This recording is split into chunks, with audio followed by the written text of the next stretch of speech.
Good afternoon.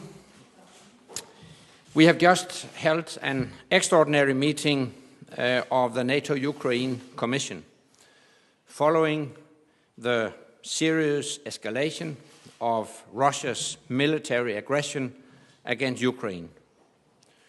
The meeting was held at Ukraine's request. Despite Moscow's hollow denials, it is now clear that Russian troops and equipment have illegally crossed the border into eastern and southeastern Ukraine.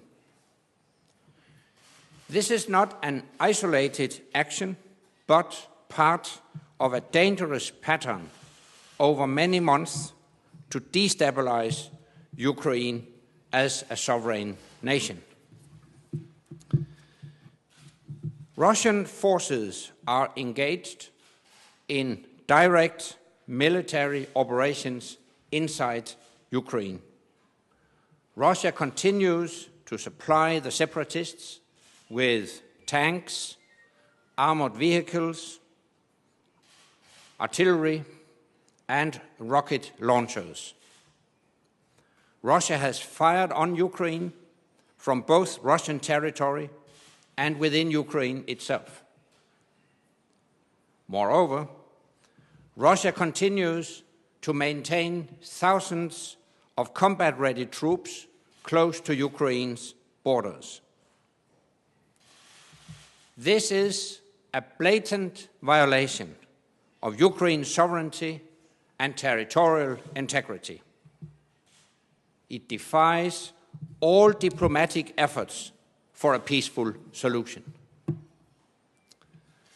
Today, we expressed strong solidarity with Ukraine. At the Wales Summit next week, we will meet President Poroshenko to make clear NATO's unwavering support for Ukraine.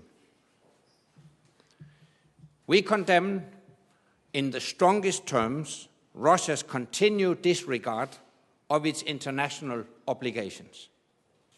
We urge Russia to cease its illegal military actions, stop its support to armed separatists, and take immediate and verifiable steps towards de-escalation of this grave crisis. And with that, I'm ready to take a couple of questions. Wall Street Journal. Mr. Secretary General, Prime Minister Yatsenyuk this morning said he wanted Ukraine to move toward NATO membership. And I wanted to ask for your reaction to that, whether it came up at all in today's meeting, and whether it'll be discussed in the summit in Wales. First of all, let me stress that we fully respect Ukraine's decisions as regards Ukraine's security policy and alliance affiliations. This is a fundamental principle that each and every nation has an inherent right to decide itself on security policies and its alliance affiliations.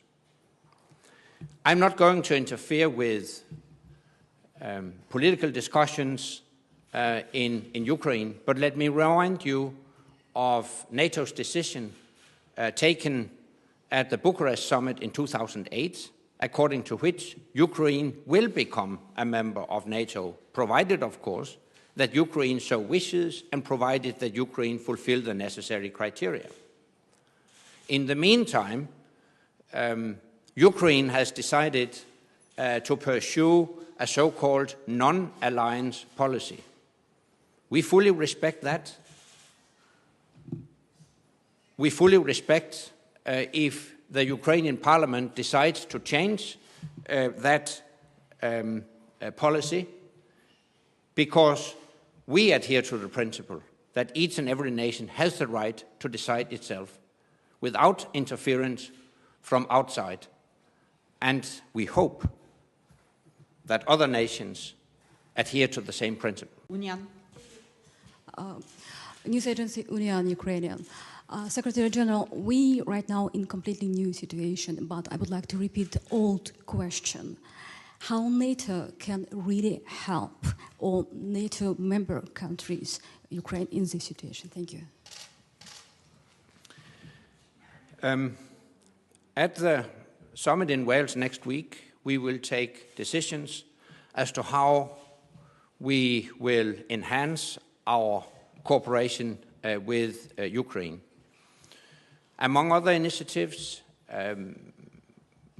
we are establishing 4 trust funds to finance concrete initiatives within 4 areas. Logistics, command and control, cyber defense, and help to military personnel, including wounded personnel. I'm very pleased that already at today's meeting, several allies announced concrete financial contributions to these trust funds, and it was signaled that more announcements may come forward at the summit in Wales next week. The whole purpose of these trust funds is to finance activities that can assist Ukraine in reforming and modernizing the armed forces with a view to making them stronger to defend Ukraine. Thank you very much. That's all we have time for this afternoon. Thank you.